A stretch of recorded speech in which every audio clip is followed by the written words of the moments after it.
Okay, hi everyone, good afternoon. This is Saira Hassan from Hypno for Ladies. And today we have a very interesting topic, which is emotional regulation. Um, so I'm going to specifically target those times when somebody says something or somebody does something and we get triggered and then we react.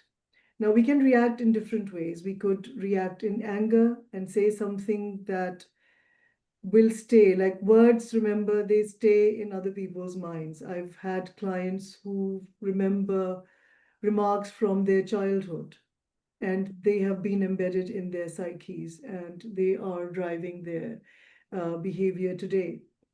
So we really need to practice that pause before we give an angry response. So there's anger, there is stress, there could be a panic attack, maybe, or we could withdraw into our own shells and not respond at all when we are triggered. Um, and remember, most of the time, not all of the time, but most of the time, it's not the adult us that's responding, it's our inner child. At whatever stage that there must be some embedded memory that is being triggered or some negative belief that is being triggered, and we give a reaction. So before I start giving tips, this is a really nice visual given, like created by Dr. Daniel Siegel. And so let's suppose this is our brain stem. This is our limbic brain, our primitive brains. And this is our prefrontal cortex that develops fully by the time we are 25. Now, what happens is when we are triggered, somebody says something, somebody does something, and when we react immediately, it's only our limbic system that is getting activated. Our primitive self, our child self, or our primitive brain reacts, and we might react in a way that we might regret later. Most often we do, or that has consequences. So we need to practice a pause. We need to give our prefrontal cortices to come down and then react from this place. If I place it over here, here is our prefrontal cortex. So we need to give it time to get activated because that is our seat of inhibition. That is our seat of wisdom. And as I said, they form fully by the age of 25. So if let's say your teenage child or even a child, if your adult child who are in the early 20s, if they're reacting, they're behaving a certain way, just keep this in mind that their prefrontal cortices have not fully developed. So give them that grace. It's difficult, but let's try that. So how do we practice that pause? How do we stop ourselves from reacting in the moment? The first tip that I'll give you is whatever your urge, whatever your first instinct is, how to react, do the opposite. For example, if you tend to withdraw when you're sad, do the opposite and maybe engage in constructive conversation or try to break that habit, try to break that pattern. If you get angry immediately, if you tend to, get stressed immediately, you need to practice this eventuality and just do the opposite. So that's one. I love acronyms because they tend to stick in our brains. I was an ex-teacher, so the teacher within me loves acronyms because we'll remember them. Remember when we are stressed, when we are anxious, when we are triggered, we tend to forget all the good things that have been taught to us. And that happens a lot, especially when I'm, in my practice. That I tend to give 2 or 3 or more little tips and tricks every time we have a session. But when a client is anxious, they'll tend to forget that. So let's start with an acronym. And I'm going to give you two today. So one is obviously stop, S-T-O-P, stop. And what we can do is our portable, there's something very portable is our fist. So what I want you to do is we're going to bring this together. So first, let me just explain stop. It's an acronym for S, S for stop, T for take a breath.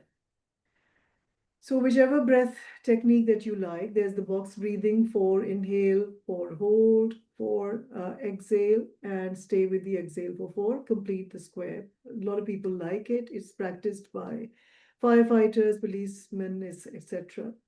Or the 4-7-8, whatever works for you, or just take a deep breath and relax and just say in your mind, relax. So S is for stop, T is take a breath.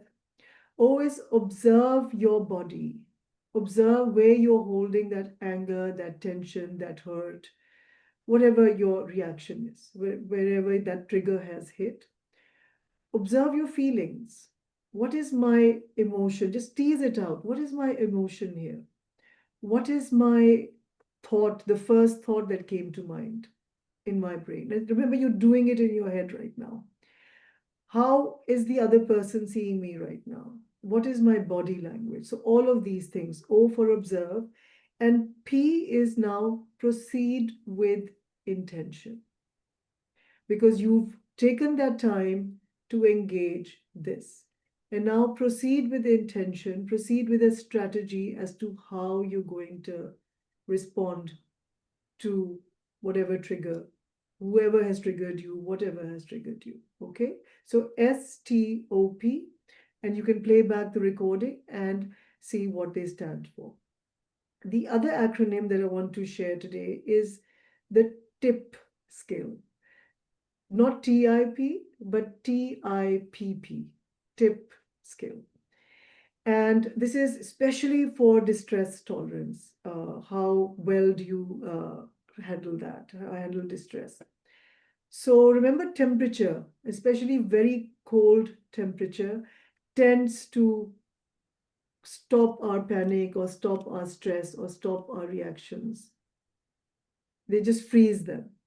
So I'm sure this is summertime, so we have ice cubes on hand. So if you can just quickly take some ice cubes and maybe put an ice cube here on your cartoids over here and activate the vagus nerve, and you will feel calm. Or plunge your face in a bowl of iced water if you can.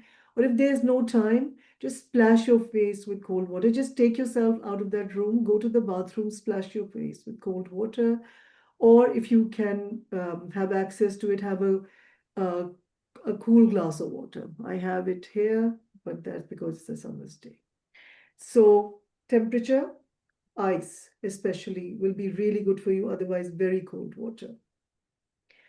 Then do some, I is for intense exercise. Wherever you're standing, wherever you are, if you can, just do some jumping jacks or just jog or just do something else, something, intensely for 45 minutes, just moving your body.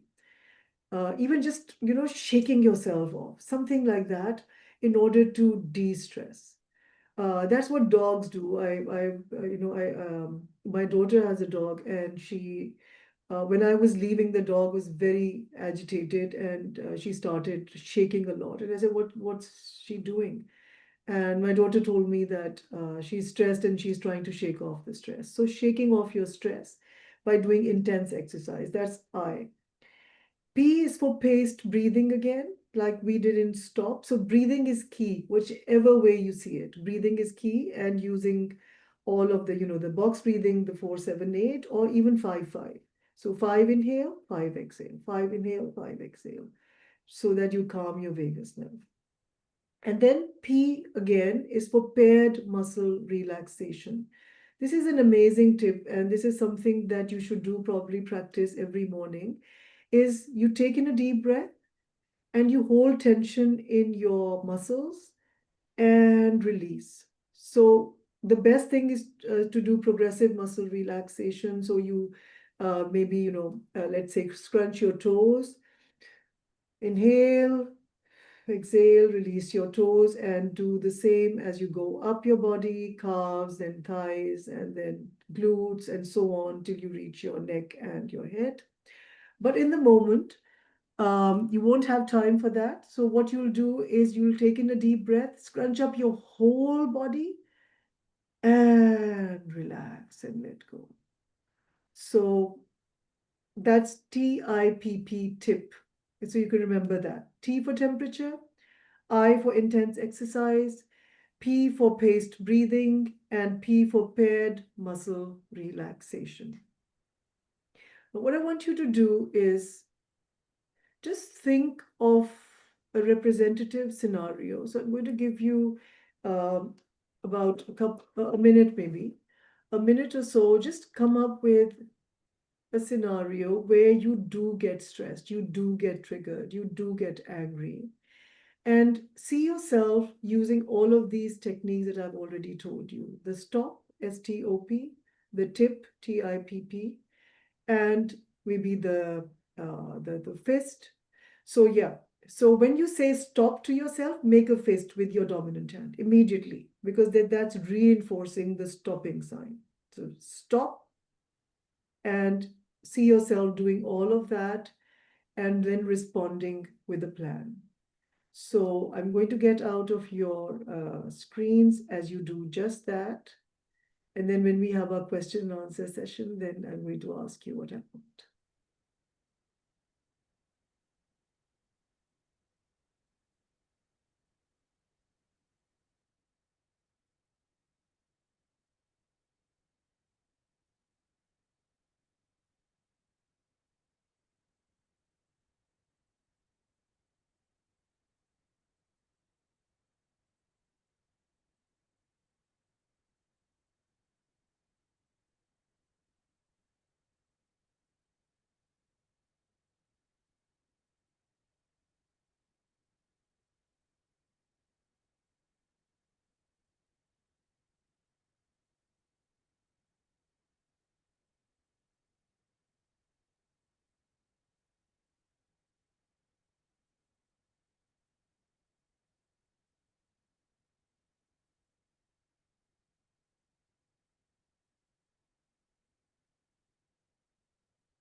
Okay, so we are back, and I hope that you did get enough time to practice, but you can do that later as well, once you replay the recording and you know what to do. Just a couple of more tips before we start our hypnosis session, and then I'll be open for Q&As. Um, so we're going to practice cognitive diffusion in this scenario as well. So we have done tip, TIPP, we have done stop, we have done the fist. So we're giving ourselves time to pause and do all of that stuff. And now we're going to, in your head, when you focus on, when you observe your thoughts, maybe the first thought will be, I will kill them. But instead of that, practice detaching yourself. And instead of saying, I'm angry with so and so, you can say detach by saying, I'm having the thought that I am angry. Because that immediately detaches you from this scenario, and it gives you the pause. So that's one, cognitive diffusion. Then this is something that I would like you to journal. It's called an emotional journal exercise, and it's really very handy. So it's called what, so what, and now what. So again, thinking about your representative scenarios where you get triggered, I want you to go there again and think about it. But ideally, I would like you to journal this. But right now, just do this exercise very quickly in your heads. So go back to your representative uh, scenarios, and then you can practice this later in a journal where you can add more details. So what? What is the emotion that you're feeling? Is it anger? Is it sadness? Is it hurt? Is it another negative emotion? What is the emotion that is triggered in the moment when somebody triggers you or some event triggers you? And then we look at its impact. So what? So what if they have said this? Or so what if this has happened? And you just assess yourself as to why you are feeling so bad about it. And then, now what? Now what do I do? And in the now what, then you can practice the stop and the tips and the other tips that have gone before. For those of you who want these repeated, they will be in the recordings. So just go back to the recording and see what I've already said.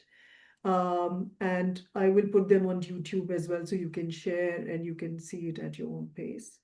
So I'll just stop for a while, get out of your visual screen, and just I want you to imagine being in that situation where you are ideally not ideally, but generally triggered. If somebody says something, somebody does something, or something happens, whether you're stressed, whether you withdraw when you and just become sad, name that emotion, what? Then reflect on its impact, so what? And then choose a small next step, now what? And this encourages proactive coping, and it gives you an insight into how your mind works. So I'll be again quiet for half a minute or so whilst you do that.